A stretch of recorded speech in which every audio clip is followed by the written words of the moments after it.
जय श्री गौरव। प्रिय श्रोताओं, आज आप देख रहे हैं वाल्मीकि रामायण का भाग 83 तथा अयोध्या कांड का भाग 31। पिछले भाग में आपने सुना कि जाबाली जो अयोध्या में ब्राह्मण थे, उनकी बातों से श्री रामचंद्र जी नाराज हो गए तथा उन्होंने जो वेद के अनुसार मत है उसके अनुसार बातें कहनी शुरू की। उनकी बातों को समझते हुए वशिष्ठ ने श्री रामचंद्र जी को समझाते हुए कहा। अब आप सुनेंगे आज भाग 83 कि ये श्री रामचंद्र जी महर्षि जाबाली यह जानते हैं कि इस लोक के प्राणियों का परलोक में जाना और आना होता रहता है। ये नास्तिक नहीं है। जगदीश्वर इस समय तुम्हें लौटाने की इच्छा से ही इन्होंने यह नास्तिक पूर्ण बात कही थी। तुम मुझसे इस लोक की उत्पत्ति का वृत्तांत सुनो। महर्षि वशिष्ठ श्री राम को इस सृष्टि के प्रारंभ से और राम के समय तक का वृत्तांत सुनाते हैं। सृष्टि के प्रारंभ काल में सब कुछ जलमय था। उस जल के भीतर ही पृथ्वी का निर्माण हुआ। तदंतर देवताओं के साथ शंभु ब्रह्मा प्रकट हुए। इसके बाद उन महान विष्णु स्वरूप ब्रह्मा ने ही वारा रूप से प्रकट होकर जल के भीतर से इस पृथ्वी को निकाला और अपने कृतात्मा पुत्रों के साथ इस संपूर्ण जगत की सृष्टि की। आकाश स्वरूप पर ब्रह्म परमात्मा से ब्रह्मा जी का प्रादुर्भाव हुआ है, जो नित्य सनातन एवं अविनाशी है। उनसे मरीचि उत्पन्न हुए। मरीचि के पुत्र कश्यप हुए। कश्यप से विश्वान का जन्म हुआ। विश्वान के पुत्र साक्षात व्यवस्थ मनु हुए, जो पहले प्रजापति थे। मनु के पुत्र इक्ष्वाकु हुए, जिन्हें मनु ने सबसे पहले इस पृथ्वी का समृद्धिशाली राज सौंपा था। उन राजा इक्ष्वाकु को तुम अयोध्या का प्रथम राजा समझो, अर्थात इस संसार में सबसे प्रथम अयोध्यापुरी का निर्माण किया गया। इक्ष्वाकु के पुत्र सीमान कुक्षी के नाम से विख्यात हुए। कुक्षी के वीर पुत्र विकुक्षी हुए। विकुक्षी के महातेजस्वी प्रतापी पुत्र बाण हुए। बाण के महाबाहु पुत्र अनरण्य हुए। महाराज अनरण्य के राज में कोई किसी प्रकार का भय नहीं था। अनरण्य से राजा पृथु हुए। पृथु से माँ तेजस्वी त्रिशंकु की उत्पत्ति हुई। त्रिशंकु विश्वामित्र के सत्य वचन के प्रभाव से सैद शरीर स्वर्गलोक को चले गए। त्रिशंकु के माँ यशस्वी धुंधुमार हुए। धुंधुमार से युवनाशु का जन्म हुआ। युवनाश के पुत्र श्रीमान मानदाता हुए। मानदाता के मान तेजस्वी पुत्र सुसंधि हुए। सुसंधि के दुर्संधि और प्रसेनचित दो पुत्र हुए। दुर्संधि के यशस्वी पुत्र शत्रुसूदन भरत थे। भरत से आसित नाम का पुत्र उत्पन्न हुआ।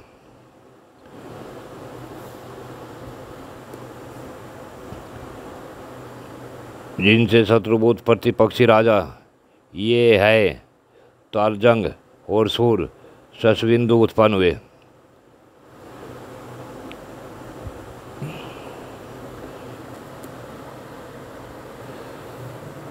असित की उनके पुत्र असित हुए। असित के पुत्र सगर हुए।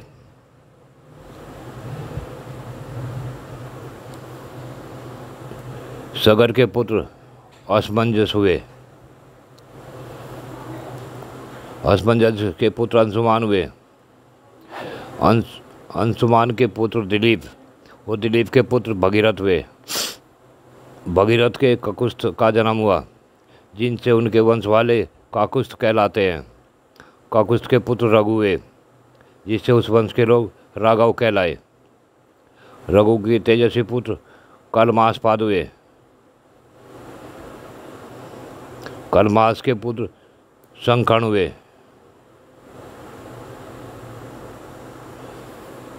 संकर्ण के सूरवीर पुत्र श्रीमान सुदर्शन हुए। सुदर्शन के अग्निवर्ण और अग्निवर्ण के पुत्र शीघ्रग थे।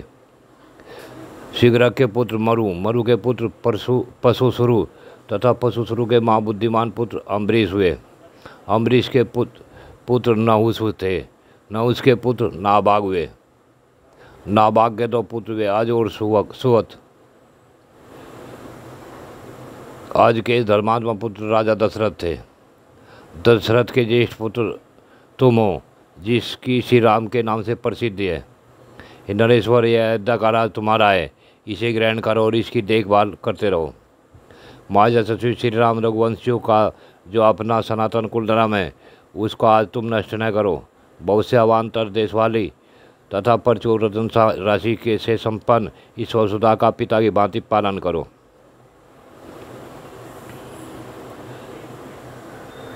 तब राजपुरोहित वशिष्ठ ने जब ये बातें कही तो श्री राम से दूसरी धर्मयुक्त बात ये भी कही, हे रघुनंदन, इस संसार में उत्पन्न हुए पुरुष के सदा 3 गुरु होते हैं, आचार्य, पिता और माता। पुरुष परिवार पिता पुरुष के शरीर को उत्पन्न करता है, इसलिए गुरु है। आचार्य उसे ज्ञान देता है, इसलिए गुरु है। शत्रुओं को संताप देने वाले रघुवीर, मैं तुम्हारे पिता और तुम्हारा भी आचार्य हूँ।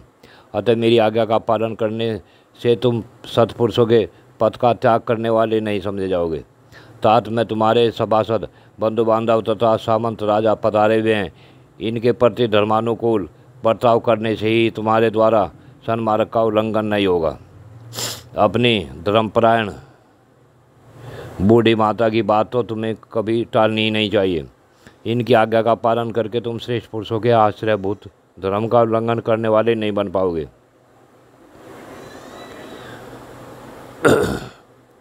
गुरु वशिष्ठ के सुमधुर वचनों में जब इस प्रकार कहा, तब साक्षात पुरुषोत्तम श्री राम ने वहाँ बैठे हुए वशिष्ठ को इस प्रकार उत्तर दिया, मेरे जन्मदाता पिता महाराज दशरथ ने मुझे जो आज्ञा दी है वह मिथ्या नहीं होगी। श्री रामचंद्र जी के ऐसा कहने पर चौड़ी छाती वाले भरत जी का मन बहुत उदास हो गया। वे पास ही बैठे हुए सुमंत से बोले, सारथे, आज इस वेदी पर शीघ्र ही बहुत से कुछ बिछा दीजिए। जब तक आर्य मुझ पर प्रसन्न नहीं होंगे तब तक मैं यहीं इनके पास धरना दूंगा।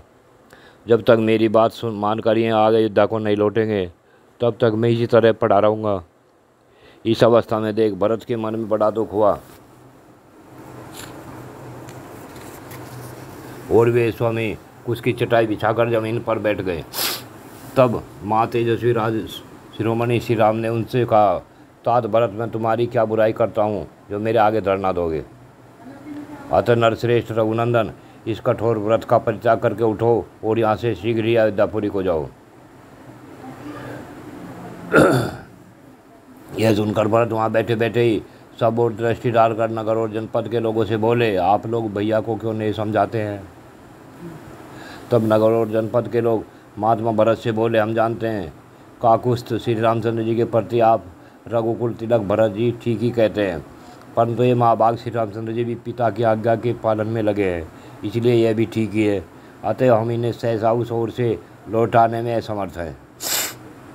तब श्री राम ने भरत से कहा, भरत, धर्म पर दृष्टि रखने वाले सूर्यदोष के इस कथन को सुनो और समझो।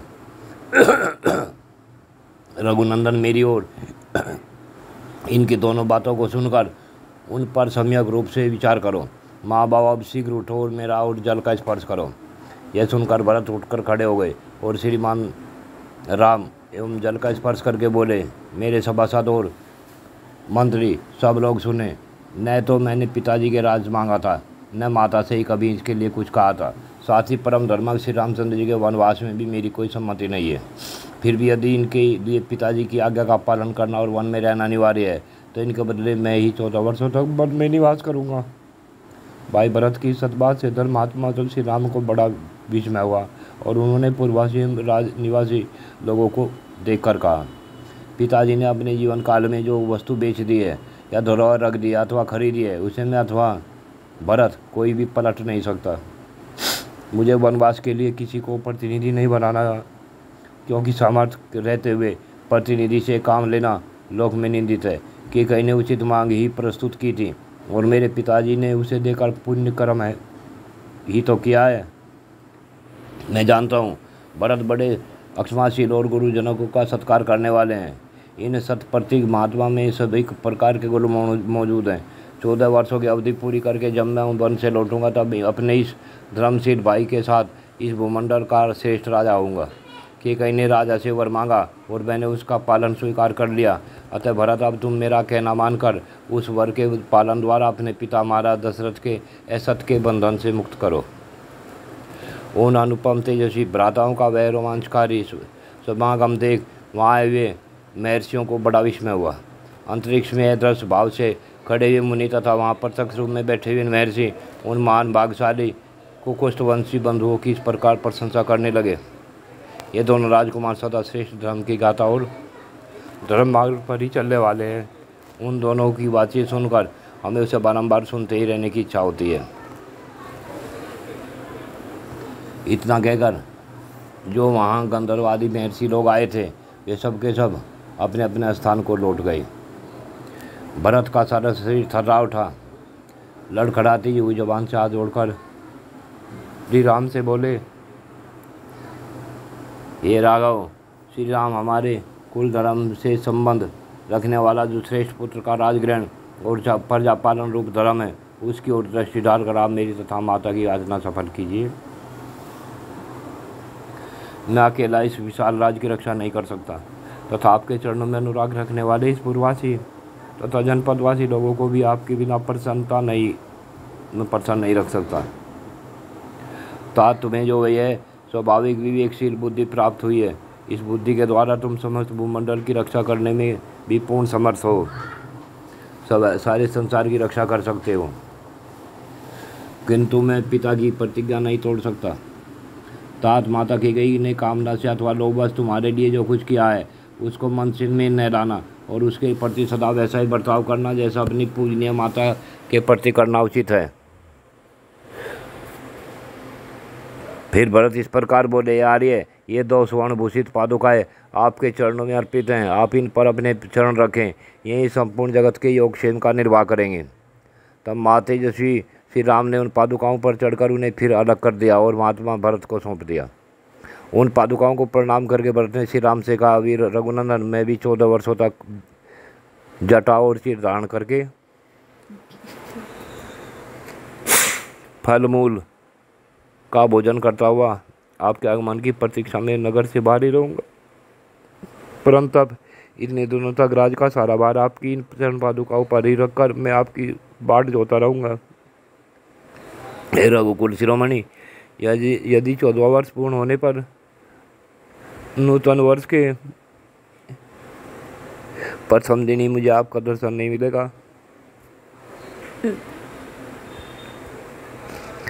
तो मैं जलती हुई आग में प्रवेश कर जाऊंगा।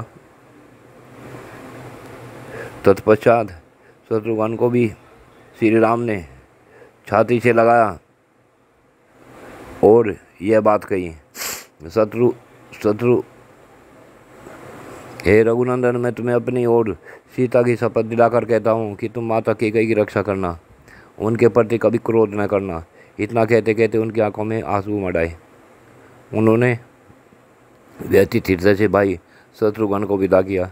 धर्मज्ञ भरत ने भली भांति अलंकृत की हुई उन परम उज्ज्वल चरण पादुकाओं को लेकर श्री रामचंद्र जी की परिक्रमा की तथा उन पादुकाओं को राजा की सवारी में जाने वाले सर्वश्रेष्ठ गजराज के मस्तक पर स्थापित किया।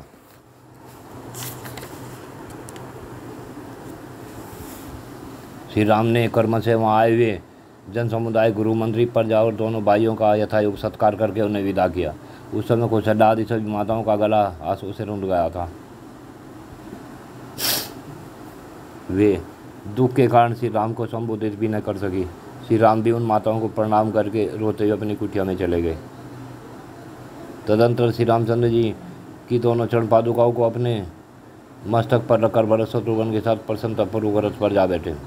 वशिष्ठ, वामदेव और दृढ़तापूर्वक उत्तम व्रत का पालन करने वाले जाबाली आदि सब मंत्री जो उत्तम मंत्रणा देने के कारण सम्मानित थे, आगे आगे चले।